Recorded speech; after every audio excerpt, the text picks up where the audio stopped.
नमस्कार, मैं हूं दीपाली राणा और आप देख रहे हैं सीएनबीसी आवाज स्पेशल Q1 डार्लिंग। दरअसल डार्लिंग का मतलब होता है प्यारा, दुलारा, आंखों का तारा, और हम अपने किसी चहेते को इस नाम से यूजुअली बुलाते हैं। तो ऐसा इंसान जिस पर भरोसा भरपूर हो। अब आप सोच रहे होंगे कि ये हम सब आपको क्यों बता रहे हैं। दरअसल आज आलिया भट्ट की फिल्म डार्लिंग रिलीज हो रही है और इसी को ट्रिगर बनाकर हमने सोचा कि क्यों ना बाजार के कुछ डार्लिंग से आपकी मुलाकात करवाई जाए। आपके पोर्टफोलियो के लिए ये परफेक्ट मैच हो सकते हैं और नतीजों का सीजन भी चल रहा है, तो इसीलिए हम ऐसे डार्लिंग्स आपके लिए चुनकर लाए हैं जो सभी कसौटी पर खरे हैं।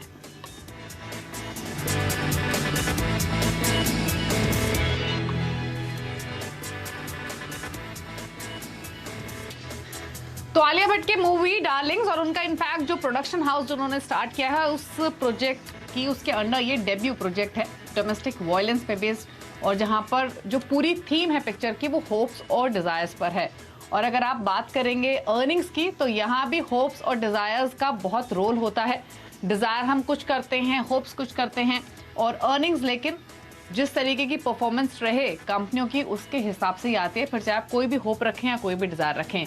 तो इसीलिए हम ये थीम लेकर आए हैं Q1 डार्लिंग्स और अलग अलग सेक्टर की बात करेंगे। हालांकि अगर आप Q1 के नतीजे देखेंगे तो वो काफी मिले जुले रहे हैं। बैंक्स में हमने ग्रोथ आते हुए देखी है, आईटी ने थोड़ा डिसअपॉइंट किया है, मेटल के अर्निंग्स मिले जुले रहे हैं। तो ओवरऑल पूरे अर्निंग्स का मिक्स्ड बास्केट इस बार रहा है। लेकिन Q1 अर्निंग से क्यूज लेते हुए कुछ स्टॉक्स को निकालने की कोशिश हम इस शो के जरिए करेंगे और उन स्टॉक्स के साथ आप अपना पोर्टफोलियो क्रिएट कर सकते हैं, क्योंकि अल्टीमेटली जो पैसा बनता है वो अर्निंग्स वाले स्टॉक्स में ही बनता है। आज स्पेशल शो में हमारे साथ मार्केट एक्सपर्ट अमरीश बलीगा हैं, साथ ही सुदीप बंदोपाध्याय मौजूद हैं। आप दोनों का ही स्वागत है इस शो में, अमरीश और सुदीप आप दोनों का ही। और इनफैक्ट सुदीप आपसे पूछना चाहेंगे आपको ये थीम कैसी लगी, क्योंकि डार्लिंग्स मूवी रिलीज हो रही है, हमने सोचा क्यों ना Q1 के कुछ डार्लिंग स्टॉक्स को आइडेंटिफाई किया जाए, क्योंकि लॉन्ग टर्म पोर्टफोलियो बिल्डिंग के लिए, अच्छे रिटर्न्स के लिए अर्निंग्स के बेसिस पे स्टॉक्स को चुनना बहुत इंपॉर्टेंट होता है। बिल्कुल सही चुना है, सही नाम भी चुना है और सही वक्त पे चुना है। डार्लिंग तो पोर्टफोलियो का होना ही चाहिए, जो कि प्यारा है सबके लिए। और देखिए, पोर्टफोलियो में ऐसे प्यारे स्टॉक्स तो होने ही चाहिए और ये चुनना भी बहुत जरूरी होता है निवेशक के लिए। Q1 एक बहुत प्रॉब्लमेटिक 2 साल के बाद एक ऐसा क्वार्टर है जहां पे जो कोविड रिलेटेड दिक्कतें वो पीछे हैं, थोड़ा जियोपॉलिटिकल स्ट्रेस है, थोड़ा कॉस्ट प्रेशर्स हैं, पर उसके बावजूद कुछ क्षेत्र में कुछ कंपनियां बहुत अच्छे परफॉर्म किए हैं। तो इस माहौल में जहां मार्केट में थोड़ा दबाव देखने को मिला था Q1 में, इस माहौल में अपने चाहते स्टॉक इकट्ठा करके पोर्टफोलियो लॉन्ग टर्म के लिए बिल्ड करना बहुत जरूरी होता है। तो ये नाम और ये थीम दोनों बहुत ही सही है। अमरीश जी, आपकी राय क्या है, पहले से ये बताइए। आप देखेंगे इस मूवी को डार्लिंग्स और Q1 डार्लिंग्स, कैसी थीम लगी आपको? मैं तो नॉर्मली जो स्टॉक मार्केट डार्लिंग्स है उसी को देखता हूँ। शायद मूवी देखूं या नहीं देखूं, I am not too sure, पर स्टॉक मार्केट डार्लिंग्स को तो श्योरली देखता हूँ, रोज देखता हूँ। एंड आई थिंक ये थीम भी एब्सोल्युटली परफेक्ट है, क्योंकि ये स्टॉक्स है जो सेफ स्टॉक्स है और ये आपके जो पोर्टफोलियो को बने अच्छा एक बेस देती है और सेफ्टी देती है along with decent growth. So I think it's a great theme which you have chosen. बिल्कुल, और अर्निंग्स के बेसिस पे ही उस थीम से शुरुआत कर लेते हैं जहां पर पैसा बना है, और वो है बैंक्स। और इंटरेस्टिंग ये है कि इस तिमाही में बैंक्स की ग्रोथ में, डिपॉजिट ग्रोथ में, लोन ग्रोथ में इजाफा होते हुए देखा है। एसेट क्वालिटी में हमने सुधार देखा है, ना ही सिर्फ प्राइवेट बैंकों के बल्कि सरकारी बैंकों के। तो सुदीप जी, आपसे शुरुआत करेंगे, बैंक्स पर पहले बातचीत कर लेते हैं। आपको क्या अच्छा लगा इस बार बैंक्स के अर्निंग्स में, क्या डिसअपॉइंटमेंट रही, और बैंक्स में से कोई थीम, कोई स्टॉक पिक कर सकते हैं क्या अर्निंग्स के हिसाब से? देखिए, बाय एंड लार्ज जैसे आपने भी जिक्र किया, अमरीश जी ने बोला, BFSI बैंकिंग क्षेत्र में और ओवरऑल फाइनेंशियल सर्विसेज सेक्टर के लिए ये साल अच्छा होने की उम्मीद है। और पहला जो क्वार्टर के जो नतीजे आए हैं उससे भी ये साफ है कि जो स्ट्रॉन्ग बैंक है, स्ट्रॉन्ग फाइनेंशियल सर्विसेज कंपनीज है, उनका परफॉर्मेंस बेहतरीन रहा है। और इनमें से जो सबसे बेहतर परफॉर्मेंस जिन्होंने दिखाया है, देखिए एक्सपेक्टेशन इस बैंक के ऊपर बहुत था और उसके बावजूद उन्होंने एक्सपेक्टेशन हर पैरामीटर में बीट किया है और यही इस बैंक के नतीजे का खासियत मैं मानूंगा। आईसीआईसीआई बैंक का मैं जिक्र कर रहा हूं और हमने निवेशक को रेकमेंड किया था पहले भी और अभी भी रेकमेंड कर रहे हैं आईसीआईसीआई बैंक अपने पोर्टफोलियो में शामिल करने के लिए। जैसे मैंने अभी जिक्र किया, अगर आप एसेट क्वालिटी की बात करें, लोन ग्रोथ की बात करें, डिपॉजिट ग्रोथ की बात करें, मार्जिन्स की बात करें, हर पैरामीटर में इन्होंने बेहतरीन परफॉर्मेंस दिखाया है। इनके जो सब्सिडियरीज हैं वहां पे भी अच्छा प्रदर्शन का सिलसिला जारी है। तो सब मिला के हम लोगों को लगता है कि एक एस्केप वेलोसिटी ये बैंक का स्टॉक गैदर कर चुका है। परफॉर्मेंस बहुत अच्छा हो रहा है और आने वाले दिनों में भी मोमेंटम बरकरार रहने की संभावना है। क्रेडिट ग्रोथ जबरदस्त और भी इकोनॉमी में आएगा, उसका बेनिफिट आईसीआईसीआई को मिलेगा। जो ओवरऑल जो माहौल जो बन रहा है एसेट क्वालिटी को लेके, जैसे जैसे इंप्रूवमेंट एसेट क्वालिटी का देखने को मिल रहा है, वहां पे भी आईसीआईसीआई बैंक को बहुत बड़ा फायदा हो रहा है। तो हम लोग का उम्मीद है यहाँ पे खरीदारी जरूर की जा सकती है। तो आईसीआईसीआई बैंक हो सकता है डार्लिंग स्टॉक, और इनफैक्ट बाजार में जो हमने वॉल्टिलिटी देखी, करेक्शन आते हुए देखी, आईसीआईसीआई बैंक की ओर से कोई खास पार्टिसिपेशन इस पूरे में था नहीं। वो अपनी डायरेक्शन में अकेला चलना शुरू हुआ और उसको उसने मेंटेन भी किया और अर्निंग्स में वो चीज रिफ्लेक्ट भी हो रही है। तो सुदीप जी का जो थम्स अप जाता है वो जाता है आईसीआईसीआई बैंक को, अगर बैंक्स की बात करें। अब एक सेक्टर की बात करेंगे जिसने पैसा भी काफी बना के दिया और इस साल की शुरुआत से डिसअपॉइंट भी किया, और वो था आईटी। हालांकि आईटी के अर्निंग्स के अलावा जो मैनेजमेंट की कमेंट्री थी अमरीश, वो कोई खराब नहीं थी। मैनेजमेंट अभी भी ये कह रही है कि एट्रीशन एक चिंता जरूर है, लेकिन डील्स को लेकर अभी कोई कंसर्न नहीं है, ना ही यूएस में ना यूरोप में। मार्जिन्स को लेकर भी उनकी कमेंट्री पॉजिटिव ही रही है, लेकिन उसके बावजूद भी हमने एक करेक्शन इस पॉकेट में आते हुए देखी है। अर्निंग से भी कुछ स्टॉक्स में तो डिसअपॉइंटमेंट भी हुआ है। तो आप क्या फेच आउट करते हैं इस बार आईटी के अर्निंग से, और यहाँ कुछ एक्सपोजर अर्निंग्स के बेसिस पे किसी स्टॉक में लेना चाहिए क्या?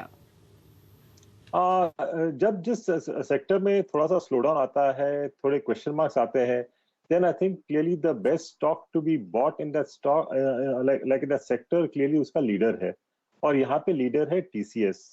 यहाँ भी हमने देखा है कि कंसिस्टेंट ऑर्गेनिक रेवेन्यू ग्रोथ देखा है and industry leading margins of about 25% plus, double digit return ratios है, स्ट्रॉन्ग कैश जनरेशन है, हेल्थी पे आउट है। और जो एट्रिशन का हम लोग बात कर रहे हैं, attrition was a problem for the last 2 to 3 quarters, पर अभी मुझे लग रहा है कि attrition more less stop out हो रहा है, especially for the large boys. Or I mean, if you look at the growth, it's about 3.5% quarter on quarter. जो हमने last quarter में देखा है 15.5% Y-on-Y, which is like slightly better than what was expected of the leaders. Though EBIT margins घटे हैं थोड़े से, 185 basis points घटे हैं, पर मुझे लगता है कि आगे जाके it will be more than 25% over the next few quarters. So I mean, I would surely suggest one to buy TCS, और यहाँ पे at least in the short to medium term मुझे लगता है कि levels about 3850 तक हो सकता है, पर this is a consistent gainer over a long period, so I think it's a very long term stock, should be there in everyone's portfolio. तो टीसीएस पोर्टफोलियो स्टॉक हो सकता है। 3850 के अमरीश के टारगेट हैं, तो टीसीएस आईटी से इनफैक्ट जब टर्बुलेंस हो भी तो लीडर के साथ वैसे भी रहना चाहिए, क्योंकि उस टर्बुलेंस को वो आसानी से पचा लेता है और नुकसान निवेशकों को लंबी अवधि में नहीं होता है। अब आगे बढ़ते हुए मेटल्स की बात कर लेंगे, और इनफैक्ट सुदीप आपकी राय लेना चाहेंगे। अगर पिछले 2 साल हम देखें तो मेटल्स में काफी पैसा बना है, काफी स्टॉक्स रिकॉर्ड हाइस पर गए हैं, और उसके बाद करेक्शन भी आती हुई दिखी। करेक्शन भी वाजिब थी क्योंकि चले भी बहुत थे, और दूसरी तरफ अब डिमांड कंसर्न्स चाइना की ओर से उभर रहे हैं, बाकी नेशन से उभर रहे हैं, रिसेशन की बातचीत हो रही है। तो ये तमाम फैक्टर्स थे जिसकी वजह से हमने जो मेटल्स की चाल है वो डगमगाती हुई देखी है, इंटरनेशनली भी और डोमेस्टिक मार्केट्स में भी। अर्निंग्स आपको कैसे लगे? अर्निंग्स में जो मैनेजमेंट की कमेंट्री आई वो आपने समझी होगी। क्या सेंस आपको मिल रहा है फर्दर अर्निंग एक्सपोजर के हिसाब से मेटल्स में, और किसी स्टॉक में एक्सपोजर लेना चाहिए क्या? देखिए, मेटल्स के बारे में मैं एक खास चीज बताना चाहूंगा। यहाँ पे वोलेटिलिटी हमेशा रहता है, क्योंकि ये सारे ग्लोबली इंटीग्रेटेड बिजनेस है। क्योंकि जो मेटल्स का प्राइसेस बहुत सारी चीज़ों के ऊपर डिपेंड करता है।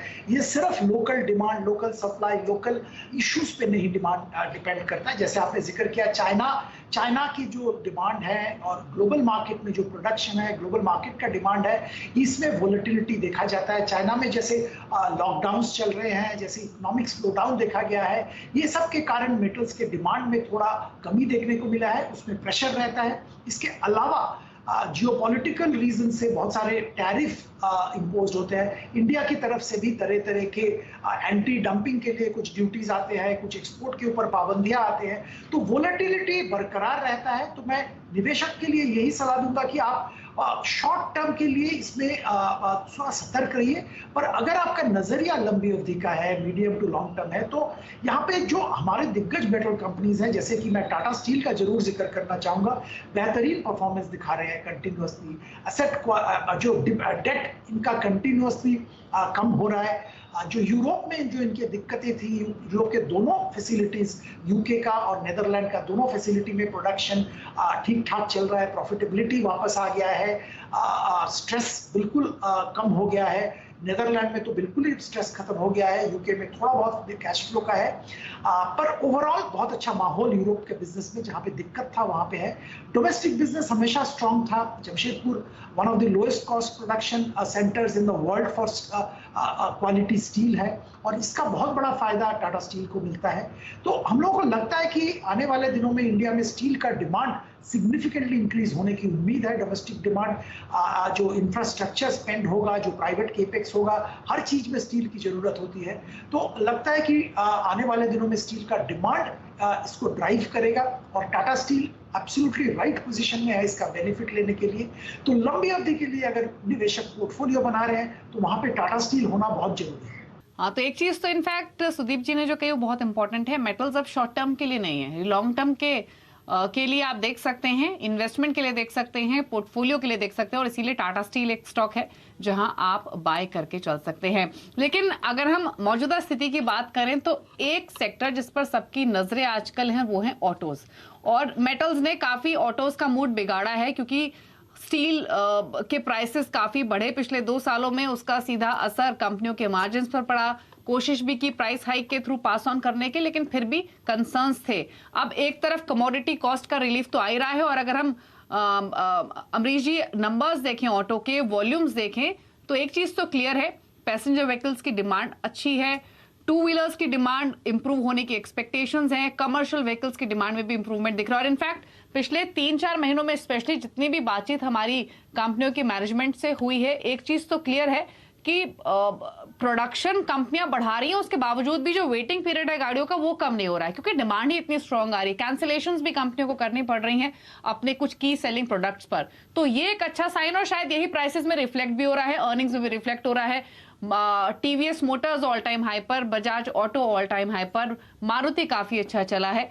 तो अभी ऑटोज कितना लुक्रेटिव लग रहे हैं, प्लस अर्निंग्स कैसी लगी आपको, और आगे की एक्सपेक्टेशंस क्या है स्पेस से?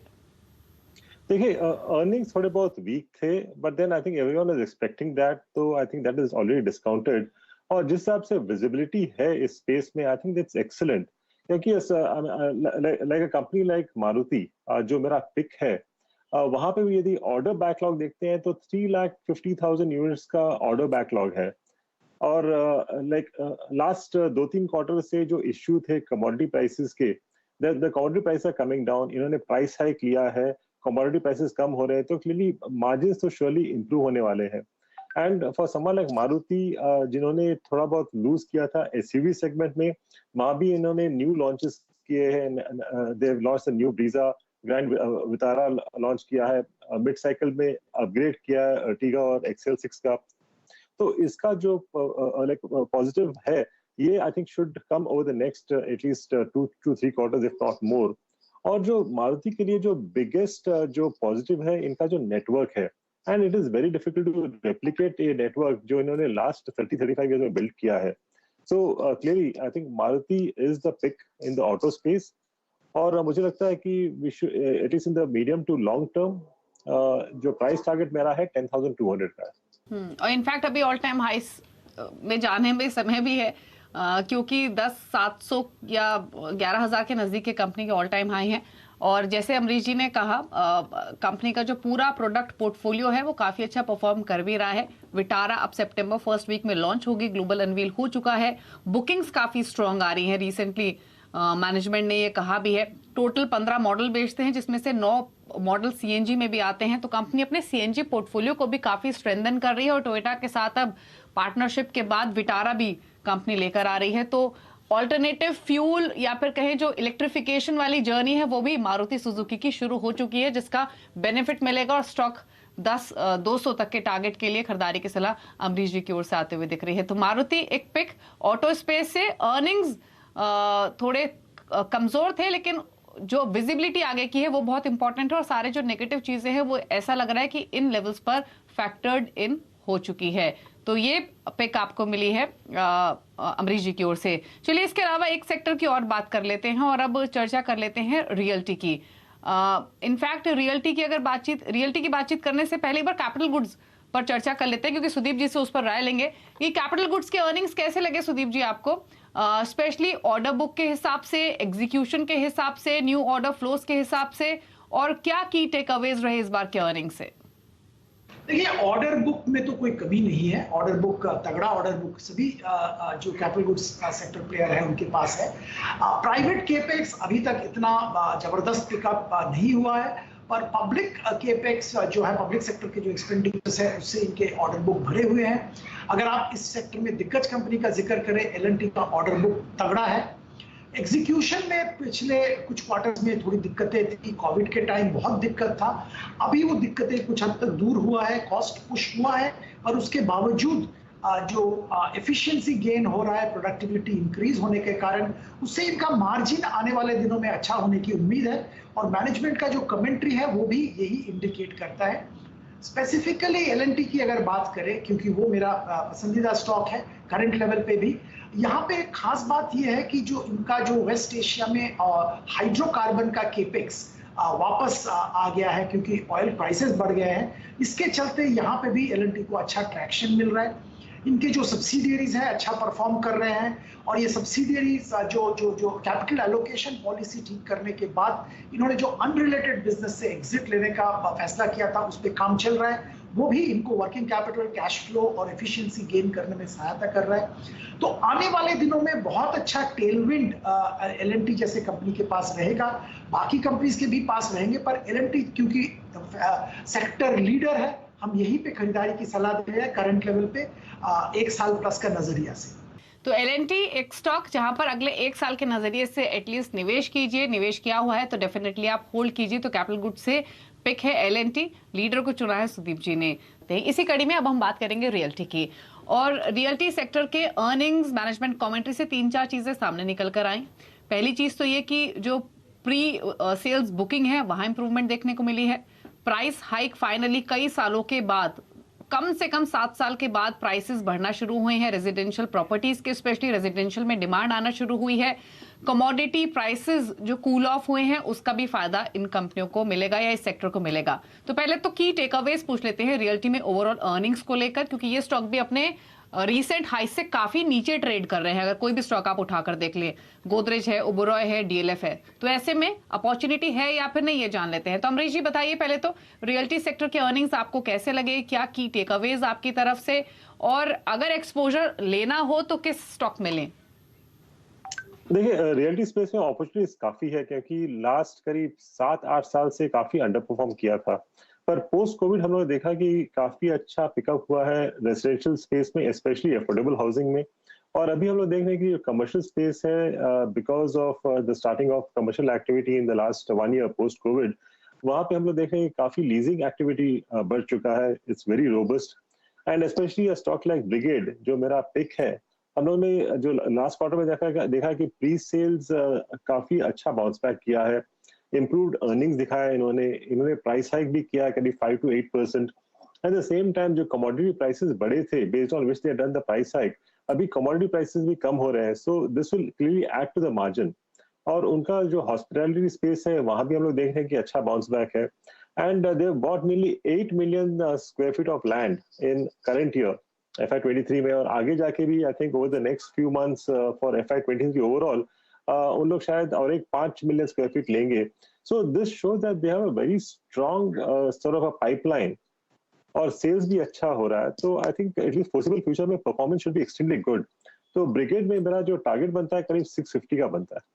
अब बात एफएमसीजी की कर लेते हैं. और सुदीप जी, कमोडिटी की काफी चर्चा हम कर रहे हैं, लेकिन एफएमसीजी भी एक ऐसी पॉकेट थी जो कमोडिटी प्राइसेस के सर्ज से अछूती नहीं रह गई थी, क्योंकि एग्री कमोडिटीज में भी हमने काफी सर्ज देखा प्राइसेस में, जिसकी वजह से कॉस्ट इन्फ्लेशन इन कंपनियों की बड़ी पास ऑन करने की कोशिश की, लेकिन एक कंसर्न था. तो पहले तो अर्निंग्स आपको कैसे लगे ओवरऑल? अब क्योंकि रूरल डिमांड भी पिकअप होगी, एक्सपेक्टेशंस हैं, प्लस जो कॉस्ट इन्फ्लेशन है वो भी थोड़ी थोड़ी कंट्रोल में आना शुरू हुई है, तो ऐसे में क्या एक्सपेक्टेशंस हैं आगे के लिए, और कोई लेना हो स्टॉक तो क्या चॉइस है आपकी? ये एक्सपेक्टेशन तो बहुत अच्छा है. परफॉर्मेंस देखिए, अगर आप इंडिया परफॉर्मेंस की बात करें, most of the FMCG companies अच्छा परफॉर्मेंस दिखाया. गोदरेज जिनका कि थोड़ा सबड्यूड परफॉर्मेंस था, वहां पे भी डोमेस्टिक परफॉर्मेंस अच्छा था. उनका इंटरनेशनल मार्केट में परफॉर्मेंस कुछ पॉकेट्स में ठीक नहीं था, इसीलिए ओवरऑल सबड्यूड था, पर डोमेस्टिक परफॉर्मेंस अच्छा था. HUL की अगर बात करें, जो कि हमारा फेवरेट काउंटर है, वहां पे खरीदारी की भी हम सलाह देते हैं, वहां पे बेहतरीन परफॉर्मेंस इन्होंने दिखाया.